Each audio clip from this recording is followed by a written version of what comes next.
Ils avaient carte blanche pour écrire des messages à afficher sur des murs d'expression, tous en rapport avec la protection de l'environnement.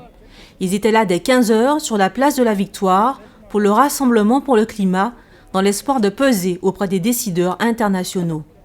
On espère avoir 250 personnes au total. Alors on sait qu'il y en a qui sont là, qui sont très ponctuels et qui ne resteront pas jusqu'à 4 heures. Il y en a d'autres qui vont arriver à 4 heures, mais on espère qu'au final, 250 personnes seront venues ici nous voir. Près de 200 participants effectivement présents se sont pris par la main afin de créer une chaîne humaine. Un geste symbolique pour afficher leur volonté d'aller vers le changement ensemble. Les enjeux sont de taille, réduire les émissions mondiales de gaz à effet de serre de 40 à 70% d'ici à 2050 et atteindre la neutralité carbone au plus tard à la fin du siècle, selon les préconisations du groupe d'experts intergouvernemental sur l'évolution du climat. L'idée, éviter un réchauffement de 2 degrés supplémentaires.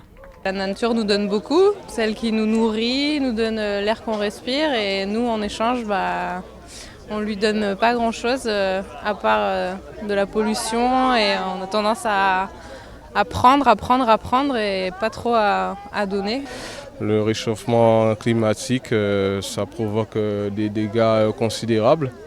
On sait que certaines îles bientôt vont avoir un exode au niveau de leur population. Bon, nous, on ne peut pas encore dire que ce sera notre cas, mais qui sait, donc il vaut mieux qu'on commence à réfléchir à ce genre de problématique. Après une petite marche vers la mer, c'est Jean-Marie Flower, un lanceur d'alerte sur la contrainte carbone, qui a pris la parole.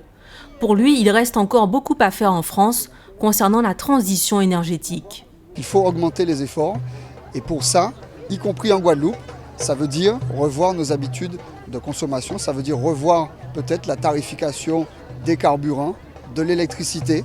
C'est des mesures qui sont très impopulaires peut-être à court terme, mais si elles sont bien expliquées et surtout si on peut arriver à les compenser en chassant les gaspillages auprès de tous nos concitoyens, eh bien finalement on peut réussir à se mettre sur la bonne trajectoire pour qu'en 2050, la Guadeloupe sera effectivement beaucoup plus autonome en énergie. Comme près de 50 pays dans le monde, la Guadeloupe a souhaité ainsi apporter sa contribution. Pour faire entendre sa voix, l'île a rejoint Avaz, un mouvement citoyen mondial en ligne.